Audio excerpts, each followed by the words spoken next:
哎，好久不见，好久不见，真。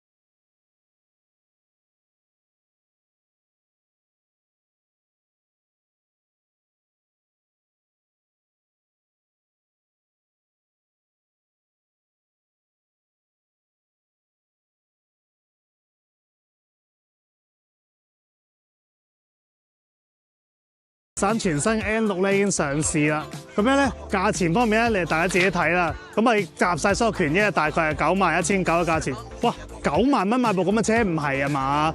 咁當然啦，我哋睇下成架車先，你哋再講啦。咁成個外觀方面咧，咁你又唔可以話佢好有新意嘅，畢竟我哋 N7 度咧睇到傳統呢種咁嘅相似嘅語言。不過咧，我哋可以肯定嘅就係佢非常之靚，非常之靚仔嘅線條啦，呢個貫穿燈啦，同埋呢個分體嘅一個大燈咧。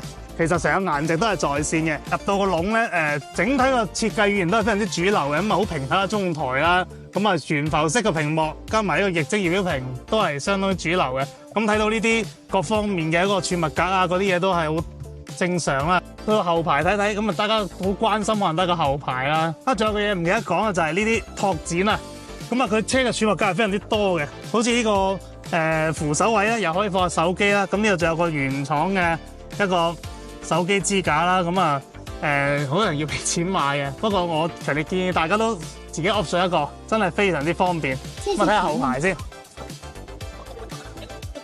一鏡到底啊！嗱，後排就係前邊我嘅坐姿，我嘅一個身高1.87米，咁啊後邊都睇到，哇張凳真係超舒服，我喺入邊已經坐同一張啦，咁啊坐咗成2個鐘，咁呢度一如既往好負責任話俾大家知係同一張凳嚟嘅，同外邊係完全一樣嘅。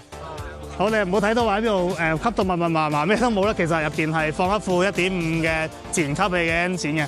咁啊，官方咧就注重佢嘅續航同埋安全啦。咁喺續航方面咧，佢提供180公里嘅 CLTC 續航里程嘅。咁啊，性能方面，100公里加速官方數據係6.8秒，咁基本超過好多以前同價位嘅家用車㗎啦。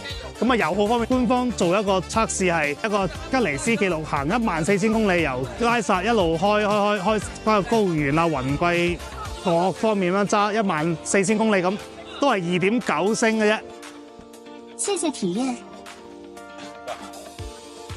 好啦，咁究竟架車推唔推薦咧？咁如果你話講硬件嚟講咧，其實佢已經俾得比較多噶啦。咁成套動力系統一樣，續航係全係180，基本上硬件方面作為家用車係冇乜好輸嘅。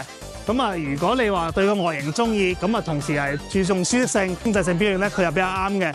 咁至於你話追求駕駛咧，咁可能佢就更加偏向舒適多一啲。咁唔知呢個價錢你會唔會考慮佢咧？